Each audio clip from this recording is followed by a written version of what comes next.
Supersport. Go! Darling in the Western Cape hosted round 2 of the ABSA Off-Road Championship. Nissan Sugarbelt Special Vehicle winners Gary Bertholdt and Siegfried Rousseau in the Advent Soft Bat led the field, followed by 2 proudly South African Nissan hardbodies of Hannes Grobler and Francois Jordan and Alfie Cox and Ralph Pitchford. Missing from the lineup were Nissan Sugarbelt 400 winners Neil Woolrich and Kenny Scholthammer, who were working on getting the new super production class vehicles built. Special vehicle champions Atang Magehaneni and Bux Carolyn in the ultra-quick Total Jimco were aiming for a hat-trick of wins on the Nissan Dealer 400.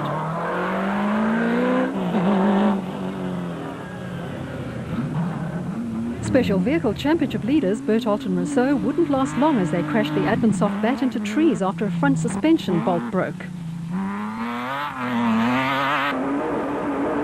That was the opportunity for Grobler and Jordan to take the lead. Reigning production vehicle drivers champion Grobler was in top form and had opened up a 2-minute and 30-second lead on Alfie Cox and Ralph Pitchford.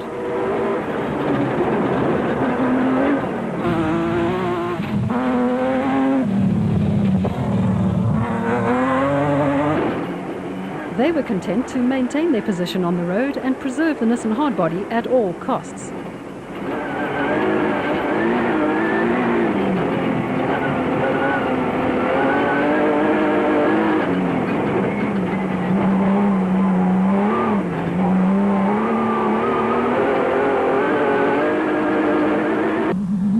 Magehaneni and Carolyn were the new leaders in the special vehicle category and quite happy to dictate the pace from the front.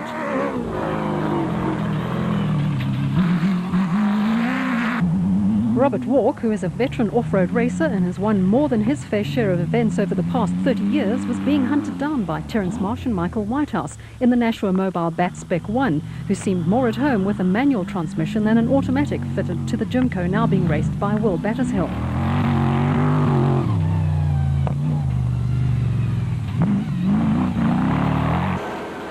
Bevan Bertholdt and Nick Salamalela were on a charge in the iBurst Bat Spec 1 and had gained 2 places, easily getting past Manfred Schroeder and Alec Harris in the Ford Racing Ranger.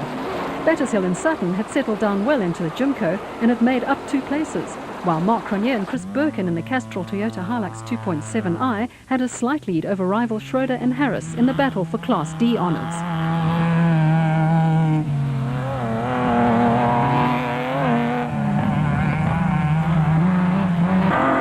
But Cronier wrong-slotted and Schroeder took full advantage of his mistake to grab the Class D lead.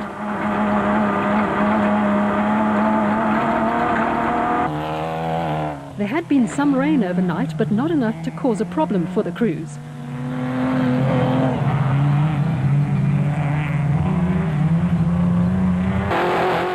You're on board with Corbett and Curson as they come across the wrecked bat of Bertholdt and Rousseau. Fortunately, neither of them were injured. 40 minutes into the race, and Hannes Grobler and Francois Jordan had extended their lead over their proudly South African Nissan teammates. Barring any mechanical problems, Alfie Cox and Ralph Pitchford were under no threat from any other production vehicle and could afford to hold station behind their teammates. Bevan Bertholdt and Nick Salamalela were in top form and setting a fast pace in the iBurst Bat, but not for long. Bertholdt ran wide, passing through a farm gate and hit a large rock and damaged the front suspension. Magehaneni and Carolyn regained the lead in the Total Jimco, but Marsh and Whitehouse were dangerously close. The Walks dropped a place when they stopped to replace a flat wheel.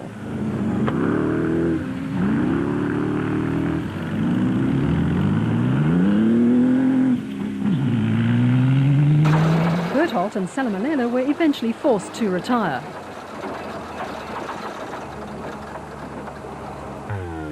Battershill and Sutton were 5th in the special vehicle category and were driving the Jimco the way it should be driven.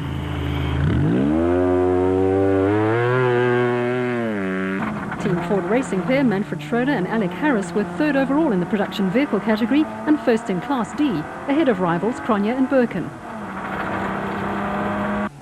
The long straights and the thick sand made the going tough for the Castrol Toyota Hilux 2.7i driven by Mark Cronier and Chris Birkin.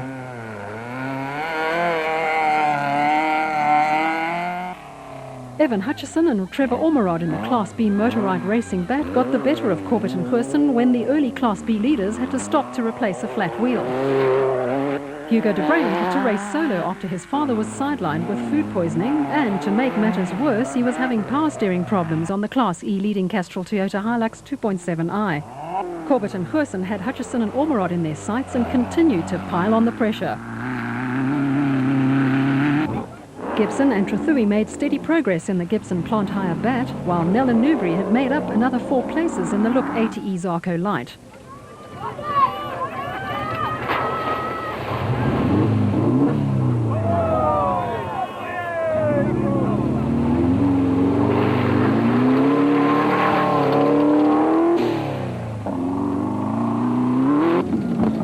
John Ware-Smith and Jeff Minnett started 41st in the Coppanon Hotel Super Team Jimco and had made up 31 places by the end of lap 1.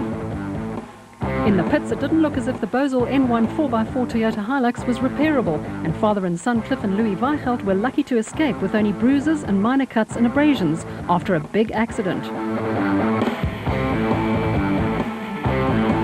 Proudly South African Nissan crew Hannes Krobler and Francois Jordan dominated the Nissan Dealer 400. Sit back and enjoy the ride.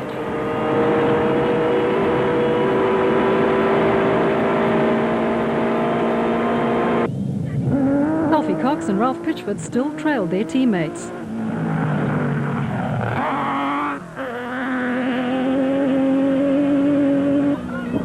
Atang Magegheneni and Bucks Carolyn in the Rapid Total Jimco had matters under control in the special vehicle category. 3 laps of the same loop resulted in deep troughs forming in the thick sand that would make it difficult for the less powerful vehicles. Terence Marsh and Michael Whitehouse had settled down in the Bat Spec 1 and posed a constant threat to race leaders Magegheneni and Carolyn, while Will Battershill and Reg Sutton were on the pace in the Mitsubishi V6 Supercharged Jimco, which they were driving for the first time.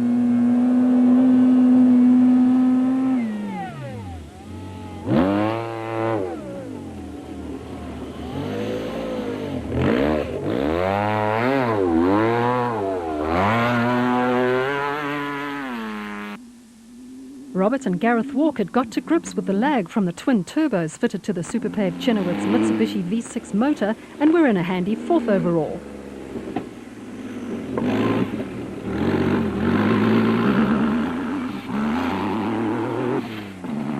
Manfred Schroeder and Alec Harris were all smiles as they continued their dominance of Class D and the Team Ford Racing Ranger.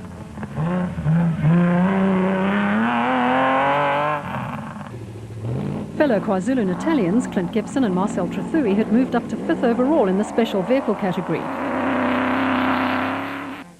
Mark Cronje and Chris Birkin needed some more horsepower on the Castrol Toyota Hilux 2.7i to negotiate the thick sand and mount a challenge on the Class D leading V6 powered Ford. Ernest Corbett and Warwick Goosen continued their dominance of Class B.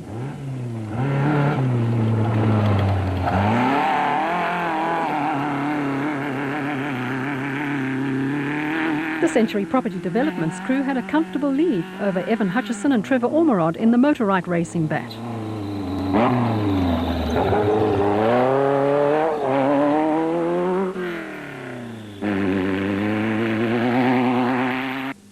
Dion Skumman and Jan Syme held down 3rd place in Class D, but they would eventually retire when a ball joint broke on the top car Nissan. The battle between Gavin Cronje and Robin Houghton in the Castrol Toyota Hilux 2.7i and Giel Nel and Peter Newbury in the Look ATE Zarco Light raged on, with the crews swapping position at regular intervals.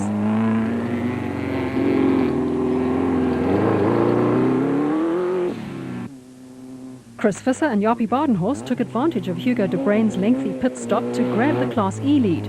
They were followed closely by Zane Pierce and Henny Vosloo in the Castrol Toyota Hilux 2.7i, and father and son Dirk and Dirk Jr. van Reenen in the Savannah Ford Ranger.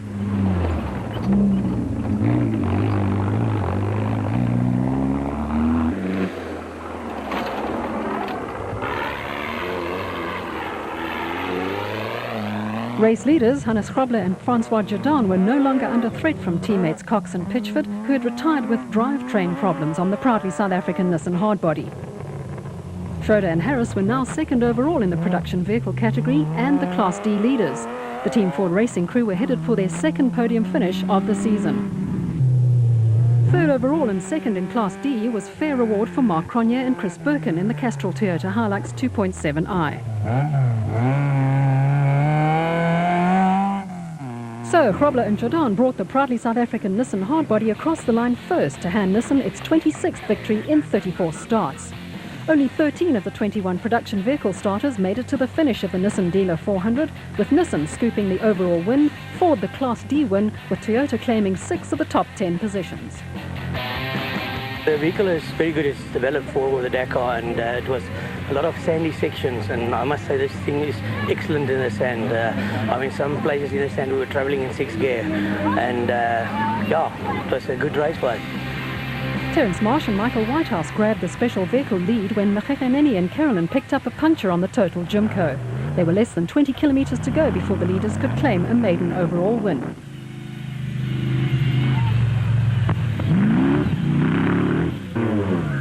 An impressive performance by Will Battershill and Reg Sutton, who had worked their way through the field into second place in the Jimco.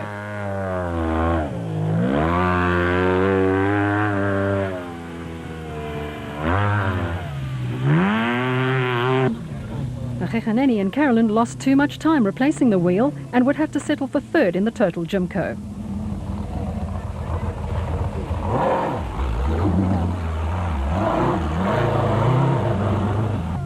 Century Property Development's crew, Ernest Corbett and Warwick Gerson, were able to relax after Hutchison and Ormerod picked up fuel pump problems on the Motorride Racing bat. The Class B leaders received much encouragement from family members. A solid performance from Robert and Gareth Walk, who were headed for 5th place in the Superpaid Chenoweth. Giel Nel and Peter Newbury had made up 16 places in the Look ATE Zarko Light and were within spitting distance of the Walks.